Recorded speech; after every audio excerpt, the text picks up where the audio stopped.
Stop it, Gary Neville. Please stop it. We Man United fans are requesting you to please stop it. In fact, this is not a request to Gary Neville only. This is a request to every ex-United player जो कि history और DNA और traditions और इस बकचोदियों के बारे में बात करता रहता है. Please stop it. Please stop it. You might be thinking, what the fuck is this all about? मैं ये सब इसलिए बोल रहा हूँ क्योंकि I recently saw this interview of Gary Neville in Sky Sports YouTube channel जहाँ पर he was talking about Ruben Abrams sacking and he was talking about this and that performances and all इस season last season की performances and I agreed to most of it. But उसमें एक point ऐसा आया जहाँ पर मेरी बुद्धि सनक गई. मेरा मन करा अपना मोबाइल फेंक दूँ, लैपटॉप फेंक दूँ, दीवार में 2-3 घुसड़ मारूँ, क्योंकि it's so frustrating when these ex-United players or these so-called football pundits come to their respective channels, criticise करते हैं प्लेयर्स को, क्रिटिसाइज़ करते हैं मैनेजर्स को. They live in their historic times, history teaching करते हैं और बकचोदी झाड़ के चले जाते हैं, जिससे ना किसी का फ़ायदा होता है, ना प्लेयर्स को मोटिवेशन मिलती है, ना मैनेजर का कुछ फ़ायदा होता है.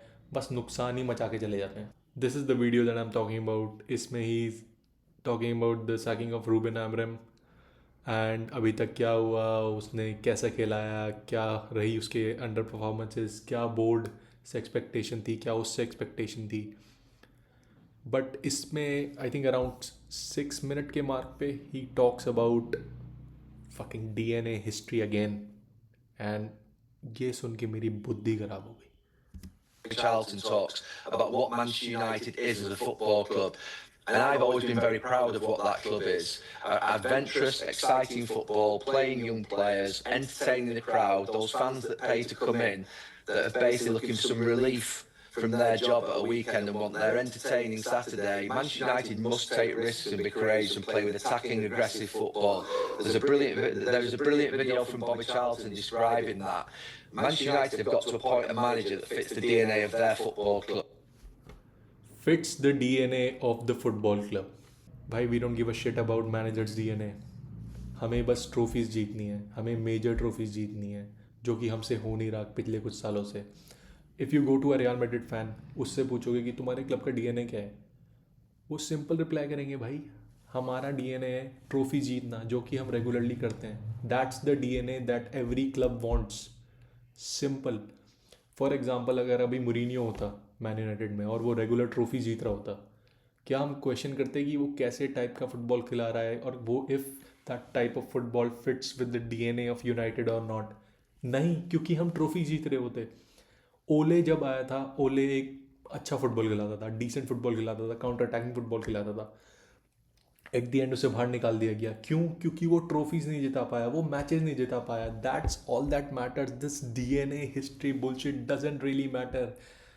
ओ my god. Then he gives an example of Ajax and Barcelona. Let's take a look. Manchester United have got to appoint a manager that fits the DNA of their football club. Ajax will never change for anybody. Barcelona will never change for anybody. I don't believe Manchester United should change for anybody. Ajax एरिडिवीजी में खेलती है. The way they play, जो उनका setup है, वो काम इसलिए कर रहा है क्योंकि वो एरिडिवीजी में खेल रही है रेगुलरली. अभी वो अगर वो प्रीमियर लीग में होती तो वो मिड टेबल या रेलीगेशन जोन के पास पास होती, you know. And then he gives an example of Barcelona. Barcelona plays tiki taka, position based football, जो कि हार्डली 1-2 टीम खेलती है पूरे वर्ल्ड में that good. It works for them because उनका जो फुटबॉल स्टाइल है वो रेवोल्यूशनरी है. He talks about attacking football, fast football. अबे भाई, एस्टन विला भी ऐसा टाइप का फुटबॉल खेल रही है, but are they winning trophies? जो बार्सिलोना का फुटबॉल स्टाइल है, that is full proved in winning major trophies. And then he mentions few manager and says कि they do not fit the Man United way. Let's take a look. And these managers that have come in are fantastic managers. Louis van Gaal, Jose Mourinho, Eric Ten Hag, Ruben Amorim, they're brilliant coaches. You can't say they're not good coaches, Ole Gunnar Solskjaer. But they've all come in with different ideas, different styles of play, different philosophies, and none of them really fit the Manchester United way. So for They do not fit the Man United way of playing. भाई, Man United way of playing is winning trophies. That's it. That's all we want. Doesn't really matter अगर हम टिकी टाका खेल रहे हैं या counter based खेल रहे हैं या फिर डिफेंसिव फुटबॉल खेल रहे हैं. At the end, trophies is all that matters. And if we are not winning trophies, we are shit. There is no way. There's no way. Any manager that comes to the United job with these ex players, football pundits around, giving out their opinion every single weekend, is bound to fail. Simple as that. ये history tradition DNA की बकचोदी कर करके every manager will fail. I can guarantee you that. For example अगर Jamie Carragher की बात करी जाए, Jamie Carragher is very smart with his opinions about Liverpool. He only criticises players. वो मैनेजर को कभी क्रिटिसाइज नहीं करता because he knows manager is the glue which is holding everyone. Simple. तो वो बहुत स्मार्ट है. पर अगर ये बात यूनाइटेड के प्लेयर्स एक्स प्लेयर्स को समझ में नहीं आती. सब आगे बकचोदी करके चलाते थे. Paul Scholes, Gary navel, Patrice एवरा आके कुछ भी बोल के चले जाएंगे. आई डोंट नो ये वीडियो उन तक पहुंचेगी भी कि नहीं, but I don't know. What do you think? Do you agree with me? Do you disagree with me? If you agree or disagree with me, please comment. I would love to debate you, love to share my opinions with you. अगर आपको video पसंद आई हो तो please like the video, subscribe to the channel. मैं regular content post करने वाला हूँ और ये तो बस शुरुआत है. मैं तो स्पैम करने वाला हूँ कंटेंट.